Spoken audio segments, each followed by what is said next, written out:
teacups, what's brewing? Welcome back to the channel. I do realise that this video may seem a little bit hot on the heels of my last one. It is actually the next day for me. For the magic of time zones, we're currently on, is it Monday today? I'm going a little bit time blind in the holiday. It's Monday morning, I do believe, which actually means you get to have a coffee with me today because I have been limiting my caffeine to one first thing in the morning, so that I try and maintain my sleep schedule, which is usually just atrocious during the holidays. I'm up a little earlier than usual today because all I know is that my table is supposed to be delivered at some point today, and we will see other than that. The birds were super angry a minute ago because maintenance started to do some cleanup of my garden and the garden next door to me. They handle the front. So if you hear some angry chirping, that's what's going on. I just realized I didn't have the AC on. I had the AC in the other room on, went to get my coffee, came back, turned that off and didn't turn this one on. So why are we back so soon? Foodie's actually put out 2 videos since the last I uploaded. The first one she put out right as I was uploading the second, maybe a few minutes after. And it was her driving in Kuwait. That's the main one we're going to talk about today. But we're going to just briefly go over the mukbang she uploaded after that. I can't remember the name of the meal she had, but she had a big bread bowl with some soup in it. She had a rice meal with some different sides and sauces and stuff like that. So a fair amount. So she starts by telling us that she's saying goodbye to the cat story and she's moving on. She apparently had someone looking after Sam, who she then changed her mind. She wanted Sam back. She was supporting them monetarily, and they've contacted her mom and just said, hey, we love Sam, can we just keep him? Can we just cut this cord? Could be true, could be not, but she's made the decision to cut that cord, and I'm assuming what she's saying here is we'll never hear about it again. Wouldn't that be nice? She takes a minute to tell us that the story about Salah using her for citizenship is ridiculous, which it absolutely is. She says because he could find someone else or have a family member do it. Entirely true. She's also incapable of sponsoring him with her finances being the way they are and her taxes being the way they are. So he can't apply for citizenship with her. Then we have a very interesting conversation, which is really pushed by the discussion going around her driving video, which we're going to get to. People try and make you rage, and I'm not going to address it anymore. I've just had a phone call from the delivery driver to send my location to. He's going to be here in about 15 minutes. I'm not sure how much of this video I can get recorded. If there's some weird cuts, apologies. I'm quite excited that my table's coming. So she moves on to another conversation about how people try and make you rage. And this is all very relevant to the discussion going on around her driving video right now. And we're going to go into the legalities of that because you know I like to look at the paperwork. The short story is that there's no way she can legally be doing that unless she just caught herself out in a lie. But we'll get there. But this idea of people are going to try and make you rage and she's not going to give her energy to it anymore goes with a community post that she did, which went straight into my This Will Age Like Milk folder. Because now that she said she won't rage, we're probably going to get a rage. But even if we don't, the only reason for the information I'm about to discuss to make you rage is if you don't have a good explanation for it. We don't need a rage here, we need an explanation. And if she doesn't have one because she can't have one without admitting to lies she's already told, then you're causing your own rage there. Don't lie to people and you won't get caught lying to people and there's no need to get angry. But it seems like it's a you issue rather than an us issue. We're not the ones showing ourselves driving on camera. You chose to put up that information and you chose apparently to do it without researching, because if you had researched, you would have known that this was going to end badly. But let's get into that discussion. So Foodie uploaded a video showing her driving for the first time in Kuwait. Now, there's a few problems with this.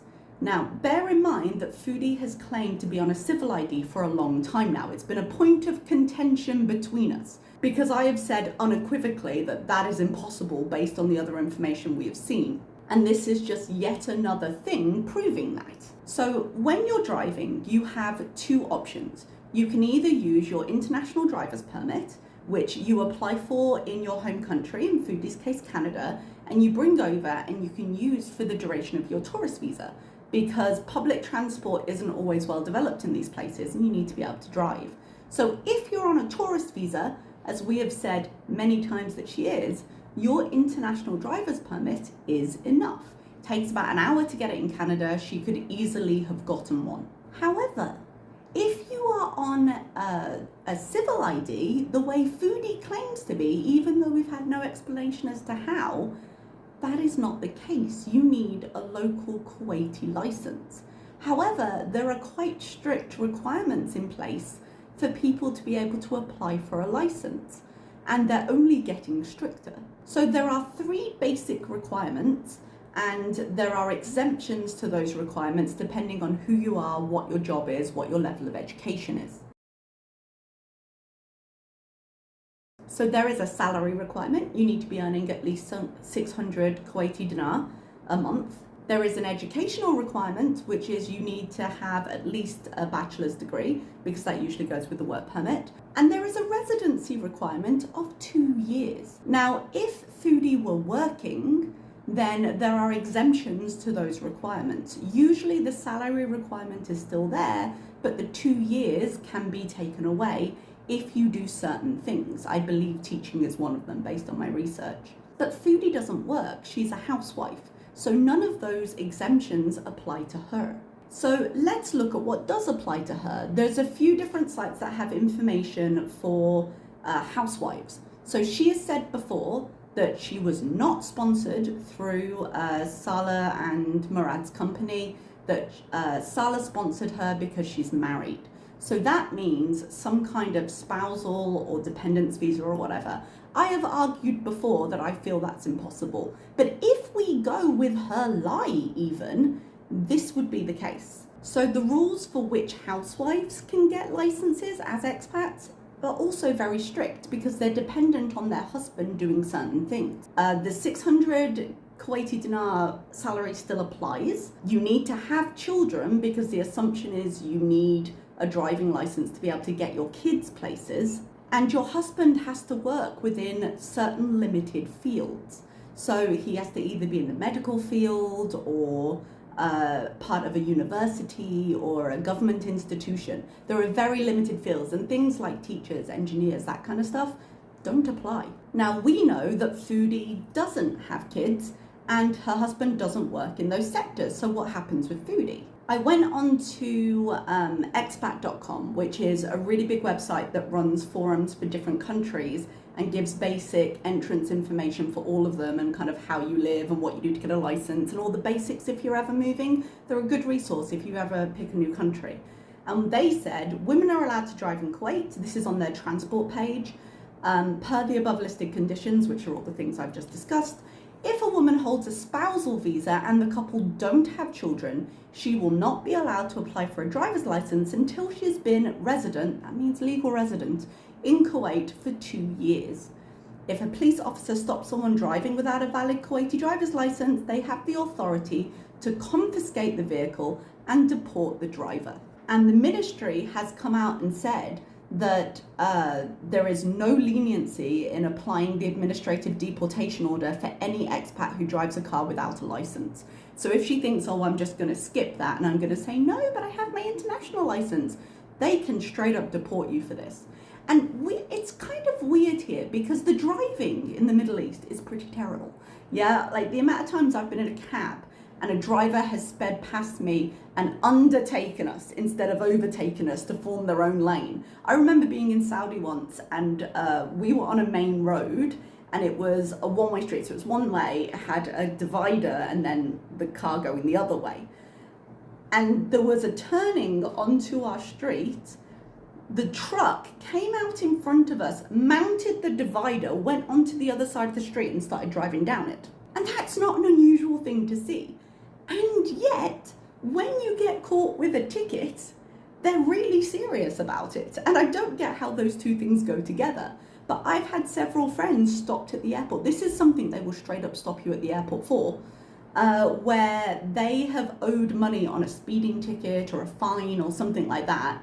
And they will not let you leave because when you go to the airport and they check your ID, because they make you show your civil ID when you leave, or whatever it is you're doing, that comes up. which is why there are some people here who own cars who kind of sublet them out to people so they don't have to deal with leasing and it's cheaper. And one of the things they just say is, deal with it. Like, this is how much you owe me, don't mess it up, deal with it, because it gets onto the owner. And so, but the amount of people that have tried to go on holiday and had to pay a fine at the airport because they're not allowed to leave until they do, it's something they take quite seriously. Oh, I think my delivery's here. Apparently not. I thought I heard a big truck. It might have been maintenance. We'll see in a minute. But she is taking a risk not having her license because the police can and do stop you for checks. Now, chances are she's actually got her IDP and she's there on a tourist visa, so she's driving legally, so she wouldn't be in any danger. But you know, we say she tells on herself. This is her telling on herself, because for that to have been legal, she cannot be on a civil ID because she does not meet the requirements and she hasn't been there 2 years. But given the tone of her following mukbang, it seems she's just going to try and not address this because she doesn't have an answer. For me personally, it's just further confirmation that she is there on a tourist visa. She has always been there on a tourist visa, and that everything I've added up so far has equaled the correct answer. There's always the possibility that I could be wrong, but based on the information I can find, I don't see how I could be. Sorry guys, this is going to be a slightly abrupt ending, but I feel like I've said most of the stuff I need to say at this point. I've just had a call. The delivery is at the gate, so he's on his way down the road right now. But yeah, either she's there on a tourist visa and she has an international driving permit that is legal for her to use, or she just uploaded a video of her breaking the law because she's on a civil ID and there's no way she can have a license. So do what you will with that information, and I will see you next time.